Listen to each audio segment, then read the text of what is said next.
সেখানে পোস্টার দেখছি প্রভু যীশু সুসমাচার লেখা আছে, আর পাস্টার আমাদের যিনি ঈশ্বর দাস আছেন তিনার নাম পাস্টার সঞ্জিত হেমরম বলে লেখা আছে। যখনই বলেছি, উচ্চারণ করেছি মুখের নাম, তখনই অনেক কিছু একটা মেসেজ করলাম আমি, কি এই নামটা আমি যখন বললাম কেন আমার মধ্যে এরকম হলো। সবাইকে জয় যীশু, ঈশ্বরের দাসকে ধন্যবাদ, জীবিত ঈশ্বরকে ধন্যবাদ। সত্যজিৎ মুর্মু, হ্যাঁ। আপনারা দেহুরা থেকে আসছেন।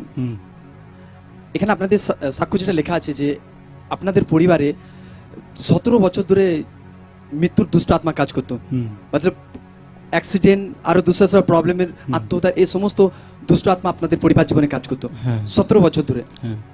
আপনি বলুন, এই 17 বছরে আপনাদের পরিবার জীবনে, আপনাদের নিজেদের লাইফে যা কিছু ঘটনা ঘটেছিল সেই সমস্ত বিষয়ে আপনি খুলে বলুন। 17 বছর ধরে যেটা হতো আগে থেকে, তো প্রথমে আমার দাদু মারা যান। এটার মারা যাওয়ার কারণটা হচ্ছে দিন পরিবারে প্রচুর অশান্তি হতো, এত অশান্তি হতো, মানে অশান্তির কারণে যে কোনো উপায়ে তারা কী করতো, কেউ বিষ খেয়ে নিত, কেউ গলায় ধরে নিত। দাদু এরকম বিষ খেয়ে নিত, বিষ খেয়ে তিনি মারা যান। তারপরে কিছু বছর থেমে থাকার পরে আবার দিয়ে এরকম অশান্তি হতো। কিছু টাইম পরে আবার মেজো কাকা এরকম বিষ খাওয়ার পরে তিনি আবার মারা যান।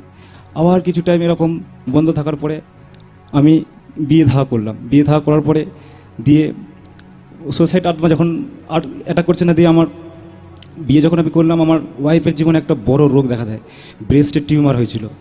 দিয়ে আবার সেই ডক্টরখানা এইখানা তাখানা করে এই চিকিৎসা করার পর সুস্থ হয়। সুস্থ করার পরে তারপর দিয়ে আবার কিছু দিন পরে আমার কাকিমার খিঁচুনি হয়, মানে পেটে বাচ্চা ছিল, খিঁচুনি হয়। খিঁচুনি হওয়ার পরে সে দিয়ে ডক্টরখানা হসপিটালে নিয়ে যাওয়া হয়। হসপিটালে নিয়ে যাওয়ার পরে দিয়ে ওখানে বাচ্চা মানে মৃত বাচ্চা প্রসব করে। তো সেই সমস্যা কেটে যাওয়ার পরে আবার বছরখানিক পরে আমার মা ক্যান্সারে আক্রান্ত হন। তো গোটা ডক্টরখানায় নিয়ে গেছিলাম, মেমারিতে চিকিৎসা করেছিলাম। তো তারপরে মেমারি থেকে বর্ধমানে চিকিৎসা করেছিলাম। বর্ধমান থেকে কলকাতা এফআইআর করে কলকাতায় গিয়েছিলাম, সেখানে 1-1.5 মাস ওখানে পড়েছিলাম। তো এরম করে মাকে আর বাঁচাতে পারলাম না। এরম করে সোসাইটি আত্মা আমাদের পরিবারে কাজ করতো। অকালে মৃত্যু, যার মৃত্যুর ডেট নেই, কেউ 40 বছরে মারা গেছেন, কেউ 45 বছরে, কেউ 50 বছরে, এরকমভাবে আমাদের পরিবারে 5 জন চলে যান। তারপরে দিয়ে যখন মারা যান, দিয়ে পরিবারে আমরা সবাই মিলে যুক্তি এই কী করবো আমরা, আমাদের এরকম হতে থাকছে, এরকম কী করবো, আমাদের তো বাঁচার ব্যাপার তো দেখতে হবে। যে যেখানে বলতো সেখানেই আমরা চলে যেতাম, যেখানেই বলতো। এরকম করে দেখাশোনা করতে করতে করতে করতে আমাদের জীবনে মানে যা টাকা পয়সা ছিল সব বাড়ি থেকে বেরিয়ে যায়, অপরন্ত আমরা ধার দিনা এরকম ডুবে যায় একবারে। কী করবো, কী করে বাঁচবো, যেই বলতো আমাদের ঘরে সেখানেই, যেখানেই বলতো সেখানেই আমরা চলে যেতাম। জাদুটোনা করেছি 5টা জায়গায়, ডক্টর চিকিৎসা করেছি 5টা অনেক জায়গায় ডক্টর চিকিৎসা করেছি, যেটা বললাম মেমারি, বর্ধমান, তারপরে কলকাতা, এসব জায়গায় আমরা চিকিৎসা করি। কিছুতেই আমরা বেরিয়ে আসতে পারছিলাম না যে কী করব।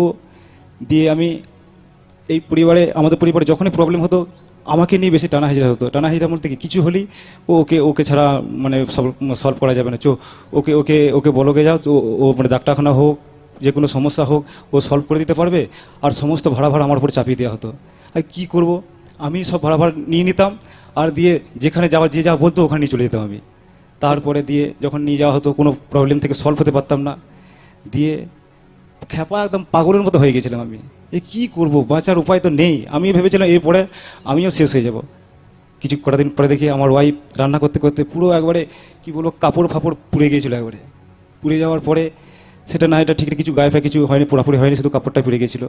তারপরে আবার কিছু কটা দিন পরে আমার বাচ্চা মেয়েটা আছে, স্কুলে যেত, স্কুলে ভয় খাওয়াতো, মানে কি অন্ধকার শক্তি কী দেখতে পেতো কি জানি, এসে আমাদের বলতো যে আমি অমুক একটা জিনিস দেখতে পেয়েছিলাম, আমার প্রচণ্ড ভয় লাগছে। আর বাড়ি এসে কান্নাকাটি করতো, আর এইগুলো আমাকে এসে শোনাতো। আমি বলো আমি আর কি করব, আমার তার উপায় নেই। চারিদিকে ঘোরাঘুরি করে আমার পজিশন শেষ হয়ে গেছে, আর আমার কোনো উপায় নেই। তো আমি সেই খ্যাপা পাগলের মতো ঘুরে বেড়াতাম। একটা দিন আমি রাস্তায় ঘুরতে ঘুরতে দেখছি এরকম পোস্টার মারা আছে এই ধামাস চার্চের। আমি ধামাস চার্চের কথা এখানে শুনেছিলাম, কি তত গুরুত্ব দিইনি। তো সেখানে পোস্টার দেখছি প্রভু যীশু সুসমাচার লেখা আছে, আর পাস্টার আমাদের যিনি ঈশ্বর দাস আছেন তিনার নাম পাস্টার সঞ্জিত হেমরম বলে লেখা আছে। যখনই বলেছি, উচ্চারণ করেছি মুখের নাম, তখনই অনেক কিছু একটা মেসেজ করলাম আমি, কি এই নামটা আমি যখন বললাম কেন আমার মধ্যে এরকম হলো। আমি বলছি তাহলে মনে যা কিছু আমার জীবনে একটা পরিকল্পনা আছে, এখানে যা কিছু হবে। তো সেখান থেকে আমি কন্ট্যাক্ট নাম্বারটা নিই, কন্ট্যাক্ট নাম্বার নিয়ে আমি ফোন করি, এখানে ফোন করে যে ঠিকানাটা নিই। রবিবারে প্রার্থনার কথা আমাকে বলে দিয়ে আমি একদিন আগে ভালো করে জায়গাটা এসে দেখে যাই, যে ঠিক করে জায়গাটা দেখে আসি, যাতে আমি নেক্সট যেদিন যাব আমি সেদিন যেন একদম রাইট টাইমে যেন উপস্থিত হতে পারি। একদিন আগে আসি, দেখে যাই। তারপরে দিয়ে সেদিন দেখছি সুইট মিটিং ছিল। মতলব গত 30/6/2024 তারিখ আপনি সেদিন প্রথমবার প্রার্থনা মণ্ডলীতে আসেন। হ্যাঁ, হ্যাঁ। আর সেদিন ঈশ্বরের দাস হার এক ব্যক্তির জন্য ঘোষণা কিছু করেন যে লোকরা সুইট যখন গ্রহণ করবে পরিবার জীবনে লাইফে চারো দিশা চেঞ্জিং কে দেখতে পাবে। হ্যাঁ, হ্যাঁ। তো আসুন আমরা সেদিনকার সুইট মিটিং এর সেই ভিডিওকে দেখি। সুইট যেটা আছে ঈশ্বরের আত্মা, এই সুইটকে স্পর্শ করুক আপনার হাতে সুইটকে। যিশু খ্রিস্টের বাক্যতে লেখা আছে যে যদি আমার আওয়াজ শুনে তুমি তোমার হৃদয়কে খোলো তো আমি আর আমার পিতা তো তোমার জীবনে আসবো আর তোমার সঙ্গে আমরা ভোজন পান করব। খাস বড় টেস্টমনিকে ঈশ্বর আপনার জীবনে দেয়, একটা বড় অথরিটি, বড় রাজার মতো গ্রেস ঈশ্বর আপনার জীবনে দেয়। এই মিষ্টি সেই নিশান ঈশ্বর আপনাকে বাক্যতে লেখা আছে যে তার ক্রুশের বলিদান দ্বারা শয়তানকে তিনি হারিয়েছেন এবং আপনাকে জিতিয়েছেন শয়তানের উপরে। একটা লড়াইও অন্ধকার শক্তি আপনাকে হারাতে পারবে না, এটা সুইট নিশানটা। দুষ্ট আত্মা আপনার জীবনে বিতাবাদ হবে প্রভু যিশুর নামে।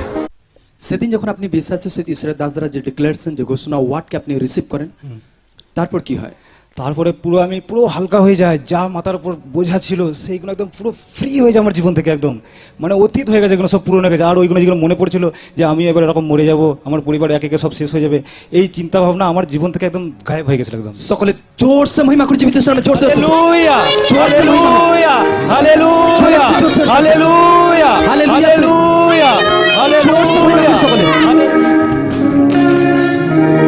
হালেলুয়া। সকলে ধ্যান সহকারে শুনবো। এনাদের পরিবার জীবনে 17 বছর ধরে অ্যাক্সিডেন্টের দুষ্ট আত্মা, অশান্তির দুষ্ট আত্মা এবং নানান প্রবলেমের দুষ্ট আত্মা এনাদের মধ্যে দিয়ে কাজ করতো। আর ইনি নিজে বলছেন যে পরিবারে কেউ না মানে অসুস্থ থাকতো, আর পরিবারে সবসময় এনাদের পরিবারের লোকরা ভয়ে ভয়ে থাকতো। কারণ ইনি নিজে বলছিলেন যে 2 বছর অন্তর অন্তর এনার পরিবারের লোক কেউ না কেউ মারা যেত, কেউ সুসাইড করতো, বিষ খেয়ে মারা যেত, কারো অ্যাক্সিডেন্ট হতো, কেউ কন্টিনিউ অসুস্থই পড়ে থাকতো। এইভাবে এনাদের পরিবার জীবনে অশান্তির দুষ্ট আত্মা এবং মৃত্যুর দুষ্ট আত্মা আরও নানান প্রবলেমের দুষ্ট আত্মা অ্যাটাক করতে থাকে। কারণ ইনি নিজে বলছেন যে যা কিছু প্রবলেম হতো সব কিছু ইনার উপরে ভার চাপিয়ে দেওয়া হতো, যে চলো ডাক্তারখানায় যেতে হবে, ইনাকে নিয়ে যেতে হতো। তো ফিরসে জাদুটোনা ইনাকে নিয়ে যেতে হতো। এর ফলে এনার লাইফও ধীরে ধীরে খতম হতে থাকে। এনার লাইফে কোনো আরাম ছিল না, যা কিছু টাকা পয়সা ছিল এনাদের পরিবার জীবনে সব কিছু শেষ হয়ে যায়, লাইফে কোনো আরাম মেলেনি, বরং প্রবলেম এনাদের লাইফে বেড়ে গিয়েছিল। আর এইভাবে 17 বছর ধরে মৃত্যুর দুষ্ট আত্মা, অশান্তির দুষ্ট আত্মা, অ্যাক্সিডেন্টের দুষ্ট আত্মা এনাদের জীবনে কাজ করতে থাকে। এইভাবে চলতে থাকে লাগাতার এনাদের জীবনে। সে সারে প্রবলেম পুরো এনাদের পরিবারকে শেষ করে দিচ্ছিল। ইনি নিজে একটা টাইমে ভাবছিলেন যে আমিও বোধহয় এরপর মারা পড়বো। কারণ 2 বছর অন্তর অন্তর এনাদের পরিবারে এরকম প্রবলেম চলতে থাকে, এরকম অ্যাক্সিডেন্টের দুষ্ট আত্মা, সুসাইডের দুষ্ট আত্মা অ্যাটাক করতে থাকে, রোগের দুষ্ট আত্মা অ্যাটাক করতে থাকে। এর ফলে এনার লাইফের চিন্তা আরও বেড়ে যায়। আর এর ফলে এনার লাইফেও পুরো কোনো শান্তি ছিল না, একদম অশান্তিতে ভরে গিয়েছিল।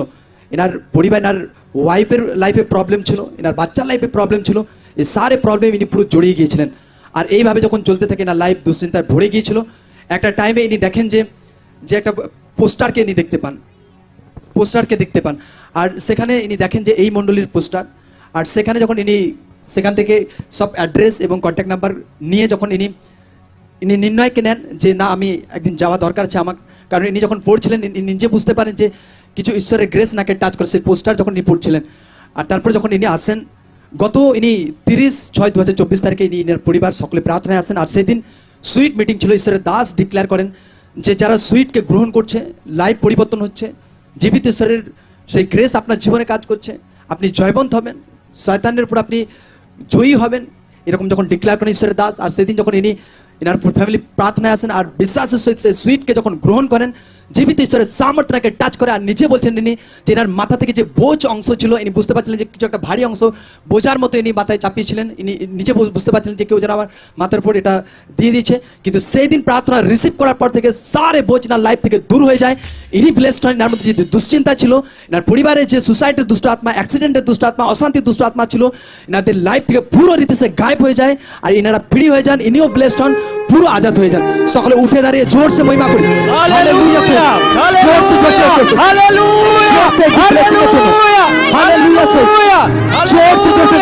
হালেলুয়া। এই छुटकाराর জন্য জোর সে মহিমা হোক, জোর সে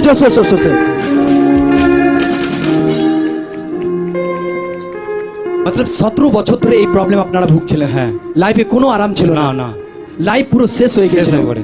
কিন্তু জীবিত ঈশ্বরকে জেনেছেন, হ্যাঁ, প্রার্থনা এসেছেন, হ্যাঁ, জীবিত ঈশ্বরের একটা ছোঁয়া আপনাদের লাইফকে পুরো চেঞ্জ করে দিয়েছে, হ্যাঁ, হ্যাঁ। আপনার ফ্যামিলিকে পুরো চেঞ্জ করে দিয়েছে, চেঞ্জ করে দিয়েছে একদম। অনেক বড় ব্লেসিং আপনি পেয়েছেন। হুম। তো এখন আপনার ফ্যামিলি, আপনার পরিবার, আপনি এ বিষয়ে আপনি কিছু বলুন। আমার পরিবার এখন ব্লেস আছে, পরিবার এখন সুস্থ আছে।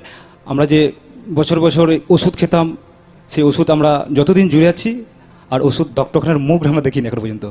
অতএব জীবিত ঈশ্বর আপনাদেরকে ব্লেস করেছেন, জীবিত ঈশ্বরই আপনাদের জীবনে ডক্টর হয়েছেন। হ্যাঁ। এখন পুরো ব্লেসড আছেন, হ্যাঁ, পুরো blessed পুরো সেই সমস্ত প্রবলেম থেকে পুরো ছুটকারা আছেন। হ্যাঁ, yes। সকলে হাতকে উঠায় জোর সে মহিমা করুন, জোর সে হালেলুয়া, হালেলুয়া, হালেলুয়া, হালেলুয়া। আপনি লোকের কি বলতে চান?